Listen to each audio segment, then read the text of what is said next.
सुबह ऑफिस, रात को घर की जिम्मेदारी, सेविंग्स की जगह ईएमआई और सपने जो कभी पूरे नहीं होने वाले। 90% मिडिल क्लास परिवारों में आपको यही पैटर्न देखने को मिलेगा, क्योंकि मिडिल क्लास लोग हर समय दो बहुत बड़ी गलतियां करते हैं। पहली, कुछ भी नया काम करने से पहले सोचते बहुत हैं। घर बदलना हो, बच्चों का एडमिशन करवाना हो, कहीं कुछ इन्वेस्ट करना हो तो इतना ओवरथिंक कर लेंगे कि वो काम 3-4 साल के लिए लटक जाएगा। और दूसरी सबसे बड़ी गलती जो करते हैं वो है पैसा खर्च करने के मामले में बिल्कुल नहीं सोचते। कमाओ, उड़ाओ और रिपीट करो। मिडिल क्लास लोगों की यही टेंडेंसी होती है। बचपन से हमें ये तो सिखाया जाता है कि अच्छी नौकरी ढूंढ लो, खूब सारा पैसा आएगा, लेकिन ये कोई नहीं बताता कि उस नौकरी तक पहुंचना कैसे है, और अगर पहुंच भी गए, पैसा आ भी गया तो उसे मैनेज कैसे करें। और यही सबसे बड़ा रीजन है 95% मिडिल क्लास लोग पूरी जिंदगी पैसा कमाने के बावजूद भी फाइनेंशियली फ्री नहीं हो पाते। हमें हमेशा लगता है पूरी जिंदगी मेहनत करेंगे, 60-65 साल तक काम करेंगे, तभी जाके अपने बच्चों के लिए आगे वेल्थ सेव कर पाएंगे। पर दुनिया के मशहूर ऑथर डेविड बाक कहते हैं कि आपको पूरी जिंदगी मेहनत करने की जरूरत नहीं है, बल्कि आपको सही डिसीजन और गाइडेंस लेकर जो काम आपको पसंद है वो करते करते भी आप automatic Millionaire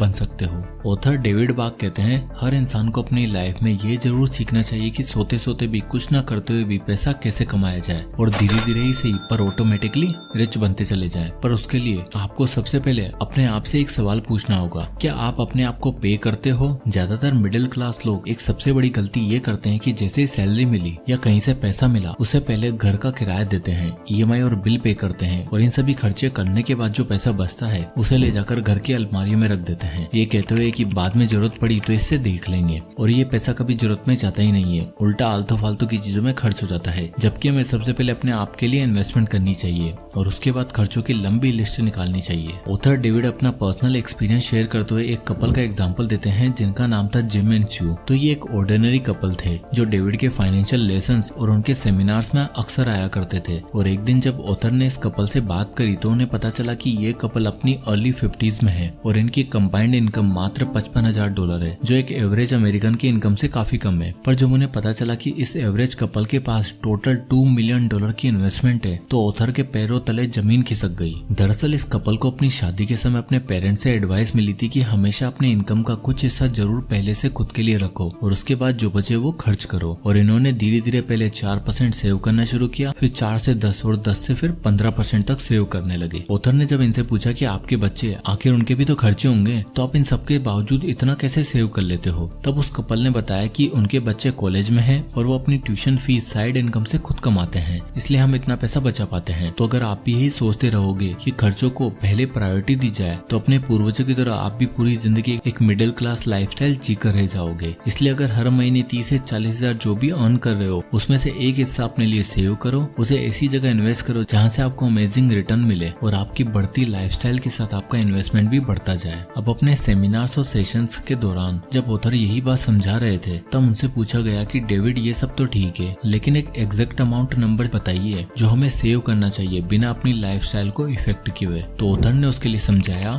the great budgeting rule, यानी 50-30-20 रूल। अक्सर हम लोग अपने खर्चों के लिए कोई रूल, कोई प्लान नहीं बनाते, इसलिए महीना एंड होने से पहले ही हमारी सारी इनकम खत्म हो जाती है और लास्ट के 8-10 दिनों के लिए या तो दूसरों का या क्रेडिट कार्ड का सहारा लेना पड़ता है। कुछ ऐसी कंडीशन थी जैक और लीसा की जब वो डेविड के पास मदद मांगने आए। जैक और लीसा अच्छी सैलरी होने के बावजूद भी हर महीने पेचेक टू पेचेक जीते थे और किसी महीने गलती से उनकी सैलरी डिले हो जाती तो उनके ऊपर बहुत ही बड़ा फाइनेंशियल बर्डन आ जाता। और जब उन्होंने डेविड बाक को रीच आउट किया तो उन्होंने द ग्रेट 50-30-20 बजटिंग रूल के बारे में उन्हें बताया। स्टार्टिंग में उन्हें लगा कि ये रूल उनकी लाइफ में एक बहुत बड़ा फाइनेंशियल रेस्ट्रिक्शन डाल देगा, पर डेविड ने उन्हें समझाया कि आपको अपनी इनकम का 50% सबसे पहले जरूरी चीजें जैसे रेंट, इलेक्ट्रिसिटी, इंटरनेट, फूड पर खर्च करना है, 30% लाइफस्टाइल और एंटरटेनमेंट के लिए रखना है और ध्यान रहे इससे ज्यादा खर्चा नहीं होना चाहिए। और लास्ट 20% आपको अपनी सेविंग और इन्वेस्टमेंट के लिए रखना चाहिए, जिसमें कुछ पैसा आप इन्वेस्ट करो और कुछ सेव करके इमरजेंसी के लिए बचाओ। जैक और लीजा ने एक महीना ये रूल फॉलो करके देखा और सच में उनका पैसा बचने लगा। उन्हें समझ आ गया था कि 50% से भी ज्यादा वो अपने एंटरटेनमेंट और लाइफस्टाइल पर खर्चा कर रहे थे और जब वो खर्चा कंट्रोल हुआ तो पैसा बचा भी और इन्वेस्ट भी हुआ। ऐसे मान लो अगर आपकी इनकम 30 20,000 है और आपके घर में कोई और अर्निंग मेंबर है जो 20,000 पर मंथ अर्न कर रहा है, तो आप दोनों की कंबाइंड इनकम हुई 50,000 रुपए। अब रूल के हिसाब से 50,000 का 50% होगा 25,000 रुपए, जिसे आप अपने जरूरी खर्चों के लिए रखना है। फिर नेक्स्ट 30% यानी 15,000 रुपए रखना है अपने एंटरटेनमेंट और लाइफस्टाइल के लिए। और जरूरी नहीं कि ये खर्चा करोगे ही करोगे, आप इन पैसों को सेव करके फ्यूचर में किसी बड़ी ट्रिप या लग्जरी आइटम पर भी खर्च कर सकते हो। और लास्ट 20% यानी 10,000 रुपए आपको स्ट्रेटेजिकली इन्वेस्ट करना है, ताकि आप कुछ पैसा इमरजेंसी सिचुएशन के लिए और कुछ पैसा इन्वेस्टमेंट में डाल पाओ। फॉर एग्जाम्पल, अगर आप महीने के 5,000 भी एक ऐसे इंडेक्स फंड में इन्वेस्ट करते हो जहाँ से आपको 10 से 12% का एनुअल रिटर्न मिल रहा है और हर साल आप उसे 10% से इंक्रीज करते हो, तो आपके पास अगले 10 सालों में लगभग 17 लाख रुपए का पोर्टफोलियो बन चुका होगा। और अगर यही सेम पैटर्न अगले 20 सालों के लिए फॉलो करते हो तो आप देख ही सकते हो मात्र 5,000 रुपए की SIP से 94 लाख रुपए तक बना लोगे। इसलिए 50-30-20 रूल को अपनी फाइनेंशियल फ्रीडम के लिए यूज करना चाहिए, ताकि खर्चे भी मैनेज हो पाए और रिटायरमेंट के लिए इन्वेस्टमेंट भी हो पाए। अब इस रूल के लिए भी ऑथर के पास एक सवाल आया कि आखिर हम अपना पैसा इमरजेंसी और इन्वेस्टमेंट के लिए अलग अलग अलोकेट क्यों करें? सारा पैसा इन्वेस्टमेंट में ही डालना राइट डिसीजन नहीं है। इसके जवाब में उन्हें ऑथर ने समझाया the importance of emergency fund. David बाक ने बताया कि करंट जॉब सिचुएशन और हेल्थ इंडेक्स के आंकड़े पिछले कुछ सालों में सही नहीं है। ऐसे में आपके पास हमेशा कम से कम 6 महीने तक के एक्सपेंसेस तक का पैसा पड़ा होना चाहिए, ताकि आप किसी भी इमरजेंसी सिचुएशन में आसानी से डील कर सको। ये चीजें जितनी जरूरी है उतनी ज्यादा इग्नोर्ड भी है। आपको जानकर हैरानी होगी कि इंडिया में 75% लोगों के पास आज भी इमरजेंसी फंड नहीं है। बस एक बैड न्यूज और सारी सेविंग कैसे गायब हो जाती है समझ ही नहीं आता। कुछ ऐसे ही हाल था 31 साल के अमित का। अमित एक IT प्रोफेशनल था जो पिछले 7 सालों से जॉब कर रहा था और महीने के 80,000 रुपए की सैलरी पर आ चुका था। अमित अपनी जॉब, अपनी लाइफ और अपनी इनकम से सेटिस्फाइड था। उसकी सैलरी इतनी थी कि नई गाड़ी की EMI, वीकेंड पे पार्टी और ट्रिप भी हो जाया करती थी। अब हुआ यूं कि साल 2023 में उसकी कंपनी ने मास ले ऑफ अनाउंस किया, जिसमें अमित का भी नाम था। 7 साल पुराने एम्प्लॉय को we have hired someone better बोलकर निकाल दिया गया। अमित के पास ना कोई सेविंग्स थी और ना कोई इमरजेंसी फंड। रेफरेंस वाले लोग भी काम नहीं आए, ना किसी ने मदद करी और ना ही कहीं जॉब लगी। अगले 3 महीने अमित ने क्रेडिट कार्ड, पर्सनल लोन ले लेकर EMI और घर का खर्चा चलाया। फिर उसके एक दोस्त हैप्पी ने उसकी मदद करी और उसकी 85,000 पर मंथ की जॉब लगवाई। साथ ही हैप्पी ने उसे ये भी समझाया कि भाई अगर तुझे लगता है तेरा मंथली खर्चा 60 से 70,000 रुपए है, तो तुझे कम से कम अपने 6 महीने का एक्सपेंसेस यानी कि 4,20,000 रुपए का इमरजेंसी फंड बनाना होगा। और इस चीज के लिए तू 50-30-20 रूल का यूज कर सकता है। अगर तेरी सैलरी मान ले कि 85,000 है, तो इसका 20% होगा 17,000 रुपए, जो तुझे ऐसी जगह इन्वेस्ट करना है या सेव करके रखना है जहाँ से तेरा 4,20,000 जल्द से जल्द बन पाए। और जब तुझे इसकी जरूरत पड़े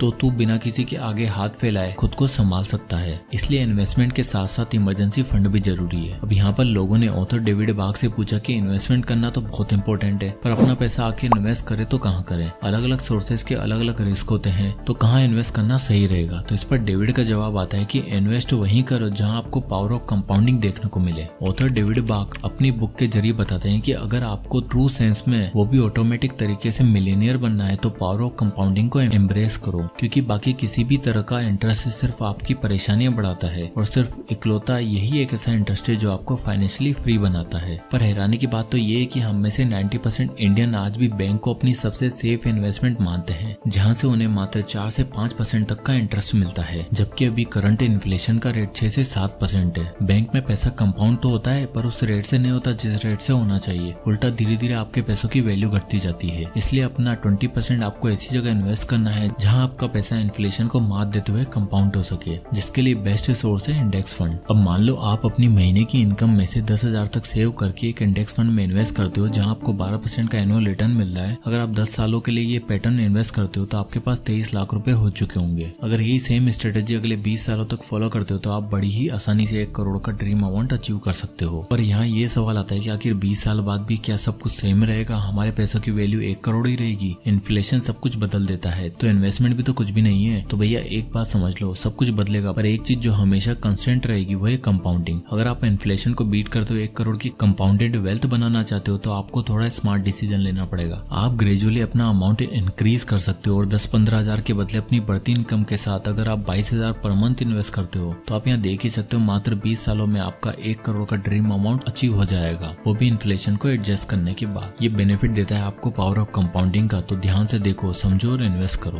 अब अगला और सबसे इंपॉर्टेंट लेसन जो ऑथर डेविड बाक अपनी बुक द ऑटोमेटिक मिलियनियर से समझाते हैं वो है save small make it large, यानी द लाटे फैक्टर। आज की डेट में हमें खर्चों की आदत ऐसी सी हो गई है कि हमें लगता है कि यार 500-1000 रुपए बचाकर क्या ही कर लूंगा, कौन सा मैं 1000 रुपए बचाकर कल का कल अमीर बन जाऊंगा। ऐसा सोचने वालों को कभी ये समझ नहीं आता कि ये छोटे छोटे खर्चे आगे चलकर कितने बड़े और इम्पोर्टेंट बन जाते हैं। कुछ ऐसा ही हाल था जोई का। ऑथर डेविड बाक ने अपनी बुक द लाटे फैक्टर में जोई की कहानी बताते हुए ये समझाया है कि आई कैंट अफोर्ड दिस के बदले हाउ कैन आई अफोर्ड पर ध्यान दो, तब जाके आप छोटी से छोटी इन्वेस्टमेंट करके भी काफी पैसा बना सकते हो। तो जोई रोजाना अपने ऑफिस से जाने से पहले हेलेनास कॉफी हाउस जाया करती थी और वहाँ से लाटे कॉफी ऑर्डर करती। अब जब भी जोई उस कॉफी हाउस में जाती तब उसे वहाँ कई सारी पेंटिंग्स दिखती जो बहुत ही सुंदर थी और जोई को उनमें से एक पेंटिंग पसंद भी आई जिसका प्राइस था $1200। जोई आर्ट लवर तो थी पर उसके पास इतना पैसा नहीं था कि ये पेंटिंग वो आसानी से खरीद पाए। तो जोई के पास कैफे का ओनर हेनरी आता है और उससे बताता है कि आप अपनी कॉफी के जितना पैसा सेव करके ये पेंटिंग आराम से अफोर्ड कर सकती हो। लेट से अगर तुम डेली का $5 लाटे कॉफी का सेव करके ऐसी जगह इन्वेस्ट करती हो जहाँ से तुम्हें 10% का रिटर्न मिल रहा है, तो अगले साल तुम्हारे पास $1880 हो जाएंगे, जिसमें से ये पेंटिंग भी आ जाएगी और पैसा कुछ बच भी जाएगा। हम में से कई लोग दिन के 100-150 रुपए सिर्फ अननेसेसरी चीजों पर खर्च कर देते हैं और बिना ये जाने कि लॉन्ग टर्म में वो चीज कितना पैसा बचा सकती है और उससे क्या क्या कर सकते हैं। फॉर एग्जाम्पल, आप में से बहुत से लोग सिगरेट पीना या बाहर का चाइनीज फूड खरीदना पसंद करते होंगे जिसमें लगभग दिन का 100 रुपए खर्च कर ही देते होंगे, जो महीने का होता है 3000 रुपए। अब जरा सोचो 3000 रुपए अगर आप सेव करके कहीं इन्वेस्ट करते या फिर इसका कुछ प्रोडक्टिव यूज करके कोई लर्निंग सीखते हैं तो ये आपके फाइनेंशियल फ्यूचर के लिए कितना फायदेमंद साबित हो सकता था। तो अब आपको ये हिसाब तो समझ आ गया है कि रिटायरमेंट के लिए ऑटोमेटिक रिच बनने के लिए आपको सेविंग्स और इन्वेस्टमेंट के मूल मंत्र याद करना पड़ेगा और पूरी शिद्दत से इन्वेस्ट करना होगा। पर हमारा गोल सिर्फ रिच नहीं बल्कि मैड रिच बनना है और ये पॉसिबल है सिर्फ होम ओनरशिप से। जब उधर जिम और स्यू कपल से बात कर रहे थे तब उन्हें पता चला कि उनके पास $4 लाख की सेविंग के अलावा 2 घर भी हैं, एक जिसमें खुद रहते हैं और दूसरा उन्होंने रेंट पर दे रखा है। ऐसा क्यों, आइए इसे एग्जांपल से समझते हैं। तो मान लो सृजन जी ने एक अपार्टमेंट एक्वायर किया जिसको उन्होंने लोन पर लिया और उस लोन की पेमेंट के लिए मंथली इंस्टॉलमेंट फिक्स करा ली जिसको उन्होंने 10-15 साल के अंदर खत्म करने का सोचा। वहीं दूसरी तरफ फारूक साहब ने सेम सोसाइटी में एक अपार्टमेंट रेंट पर लिया जिसका रेंट था 20,000 रुपए। अब इससे होगा ये कि 10 साल बाद इंस्टॉलमेंट पे करने के बाद सृजन जी को घर की कंप्लीट ओनरशिप मिल जाएगी और वो भविष्य में एक प्रॉपर्टी एक्वायर करके रेंट पर चढ़ा सकते हैं और अपने लिए 50 से 60 हजार का ऑटोमेटिक इनकम सोर्स भी बना सकते हैं। वहीं दूसरी तरफ फारूक साहब 10 साल तक रेंट पे करने के बावजूद भी घर के ओनर कभी नहीं बन पाएंगे और जिंदगी भर कभी ऑटोमेटिक एसेट बिल्ड नहीं कर सकते। इसलिए होम ओनरशिप आपको वेल्थी फ्यूचर और फ्रीक्वेंट रेंट पेमेंट्स के लिए सबसे जरूरी है। तो at last middle class tap से बचने का एक ही तरीका है, सुपर फास्ट स्पीड में ऑटोमेटिक मिलेनियर बनने की तरफ ध्यान देना है। जिस तेजी से पैसा खर्च करने के लिए हाजिर रहते हैं उसी तेजी से बजट बनाएं, इन्वेस्ट करें, राइट माइंडसेट के साथ राइट इन्वेस्टमेंट मेथड चूज करें जो आपको एक पैसिव रेगुलर इनकम सोर्स भी दे सके और पावर ऑफ कंपाउंडिंग का मैजिक भी। तो मुझे एंड में कमेंट करके जरूर बताइए कि अगले 8 महीनों में आप ऑटोमेटिक मिलेनियर बनने के लिए इनमें से कौन कौन से स्टेप्स लेने वाले हो। जय हिंद।